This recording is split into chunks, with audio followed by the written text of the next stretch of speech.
Okay, hi, I'm Rosnida. So today I'm from the soil microbe group, but I'm focusing more on the macrofungi, which is very interesting. So here we have, okay, right, here we conduct the study for the macrofungi diversity. We started the study earlier than BioBliss, like 3 or 4 weeks before that. Well, we did a primary study a year before, just to get some idea what we have in our forest. But then for the BioBliss, we start 3 weeks earlier because as fungi, we need rains. So Penang was fortunate enough to receive a lot of rains 3 weeks before. So yeah, we got quite a good collection. So we start the sampling in end of September. Every week we went for sampling, like every Thursday, every Saturday we went up to the hill just to get all this good collection. So we covered all the site, all the bypass, and also the habitat trail. What we did is we go and try to look on the forest floor to get all these beautiful fungi, take photograph, record all the physical characteristics, and go further with the references and try to ID them. So what we found actually, altogether we have more than 20 families of macrofungi. From there we got 53 macrofungi species and 4 slime molds. So slime molds is different because they are not actually animals, they are not actually plant, they are not actually a fungi. They are actually an amoeba that live on the forest on the dead wood, and they react like they are single cell, but when they want to reproduce, they just transform and form a sporangia, then they just disperse all the spores. So it's very interesting to manage to get 4 species of slime molds in Penang Hill. And we still have 20 more species to be further identified because they look more or less the same, but we have to go to a very tiny details of it just to separate the species. Right, from all the sites, we found 3 species that are most abundant, especially during the drought season just now. For the BioBliss, they are very dry. So we got these 3 species in each site, which is Amaroderma, Microphoraxanthropus, and also Zilaria. So, fungus is actually beautiful. As I promised Mr. Allen and also Mr. Reza last time, I'm going to show you a very good pictures of fungi, and here you go. So they are very nice, they are very colorful actually. Some people, they just walk into the forest, they just like, yeah, fungus is just white or brown, it's very boring. No, I show you a different angle of fungus. What you have here is the gill fungus. We still need to do a further identification. We have a very look like if people doesn't know that one, the Zilaria hypoxylus, you might think it's not a fungus. It's actually a fungus that grow on the dead wood, and for some of the Zilaria, people used to eat it. Well, they can be like a nice truffle. If you know truffles, a very expensive fungus that people go in Europe, it can go for what, 480 USD per kilos. So this one, people start eating it. But they go with the very young fruiting bodies, they slice it very nicely and just sprinkles on the salad. But don't try it. I'm not recommending you to try it because, yeah, some people has the different reactions to the fungus. Right, you have a tooth fungus over there. It's really look like a tooth underneath it. So it's very interesting. We have Sterium Austria. It's actually a false turkey tails. You look at it look like a turkey tails, but this is the false turkey tails because it has a cousin, what we call Tramatus versicolor, that FDA just endorsed it for the breast cancer drug. So we are interested to look details in this Sterium Austria. What are the chemicals that separate it from Tramatus versicolor? Why can't this cousin do the same thing? All right, and this is abundant in habitat and also in our forest, so that is very good sign for us. Right, the next one, this is very interesting too. That one, the top one, Flavolaceae, is very tiny. I really thank to my students, who are actually a good photographer. So many shots we try to get this very beautiful. And we have also Pycnophora sanguis. This is known to, well, our local people last time, they burn this fungus and they rub it on if you have any disease on your skin, you can just use this fungus to treat it, yeah?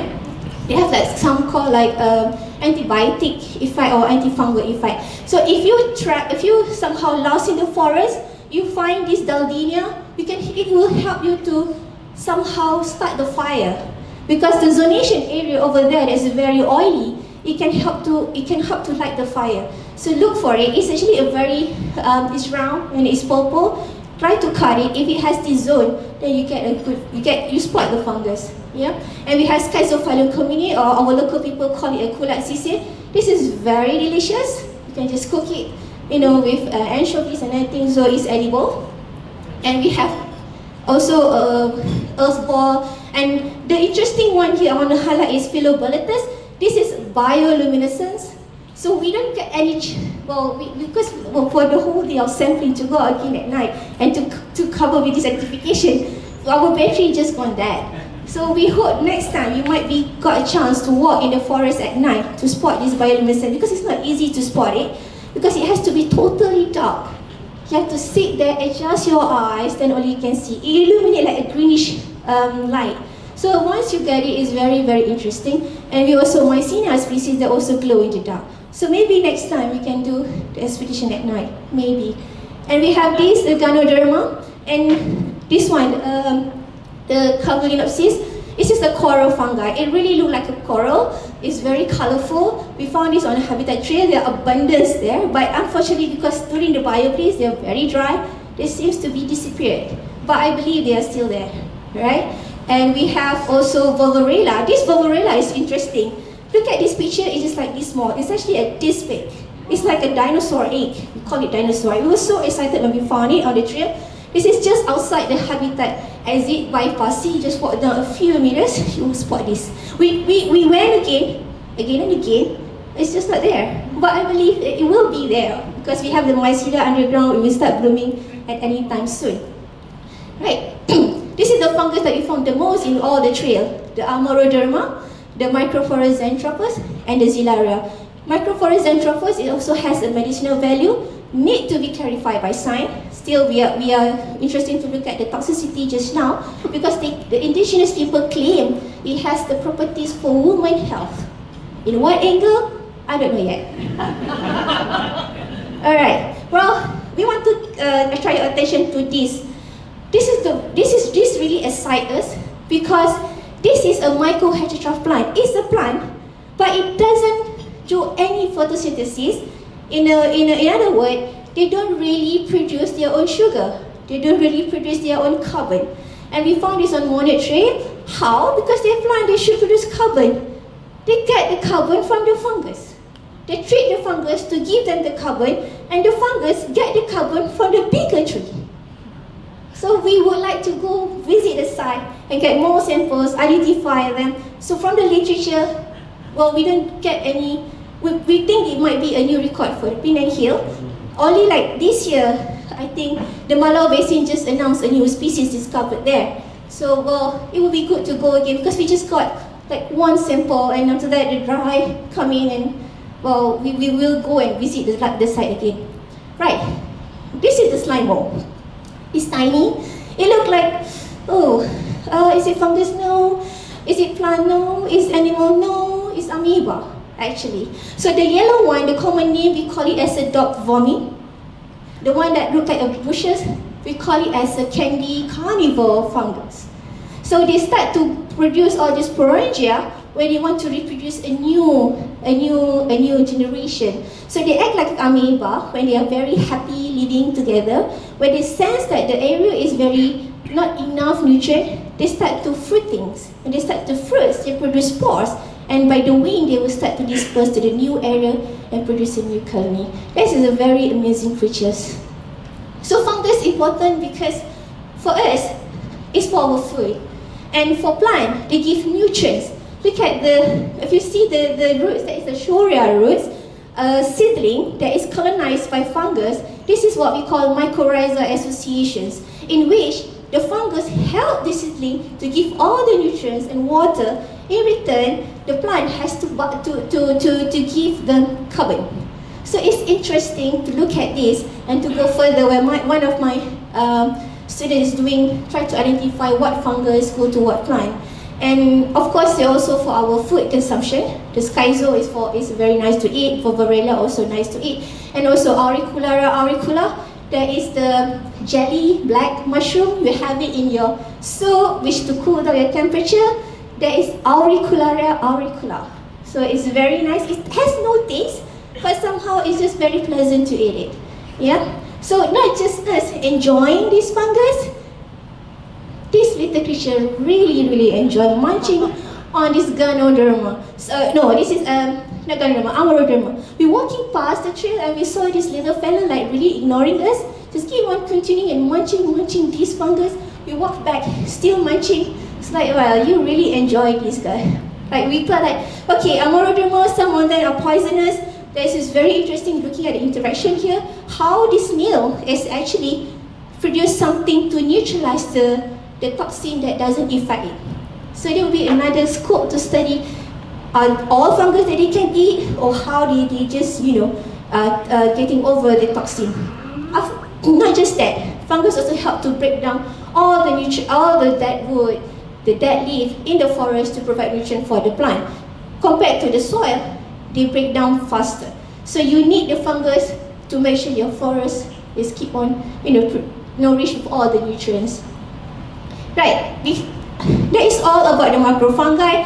For our team, we also work on the mycorrhiza orchid and also fern, in which we have all the collection. Thank you to all the climbers teams, especially Steve and Jean, for bringing down all the samples. So we got all the roots to look at it, to look further for the colonization of mycorrhiza, to see whether all these fungi actually colonize the same plant or different plant, and of course the colonization is actually giving them the nutrients for them to survive.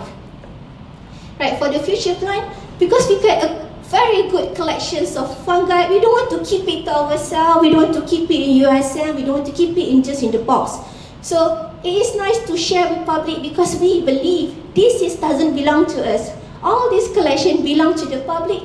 They should know what we have. So to do so, we want to create awareness of do and don'ts when you want to handle this wild fungi, what you need to do next when you discover fungi. Fungi doesn't just look like a normal fungi, they have different shape. So it's our responsibility to share with public. So to do so, we would like to propose maybe a good pictorial guidebook or handbook for the habitat, also for the Penang Hill, to get a good, nice, and to share the knowledge with them. And also, we have a good collection that we can build out like a fungal herbarium. So when they come in, they will see, oh, this is actually a fungi. And we can put a very fun terms or fun fact for them to know that, hey, they are actually nice. Rather than just look up, you have to look down to spot all this. All right? So for the future research, we're very interested to look on these for the further collaborations of future research. The microhydrotroph is very understudied in Malaysia. They just look at the species name and that's it. They don't go down looking at the below ground of it, what kind of fungus that do all the job.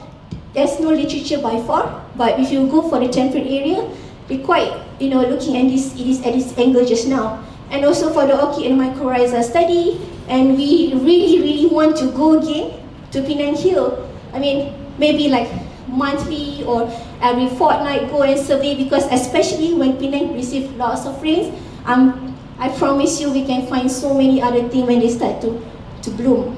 Alright, that is all about macrofungi. I would like to invite my co-colleague for the microfungi. This is the tiny little fella. Alright, here you go, Nick.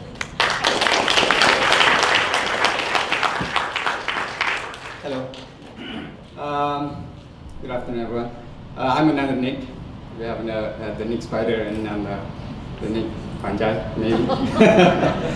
Okay, so from the macrofungi, the mushrooms, you can see, so beautiful. Gorgeous pictures of mushrooms. Macrofungi, you cannot even see with your naked eyes.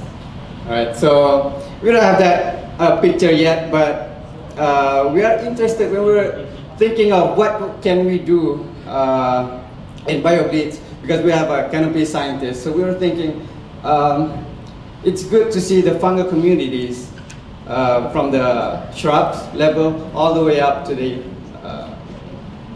canopy level. So that is our objective for microfungi study.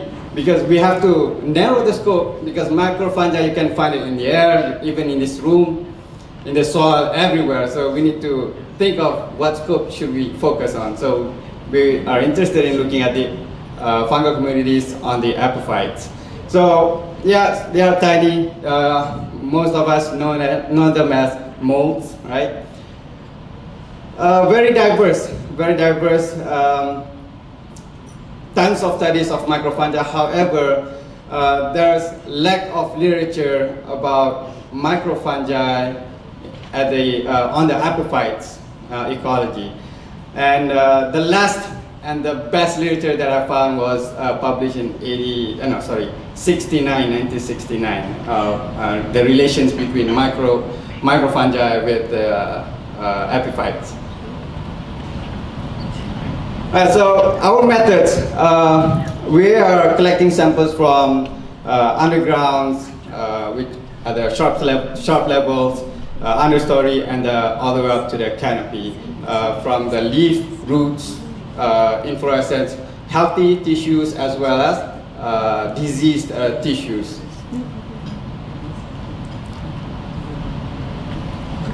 So here are some of the symptoms or tissues that we get. So you can see the leaf blights, the leaf spots, and the anthracnose, the black one.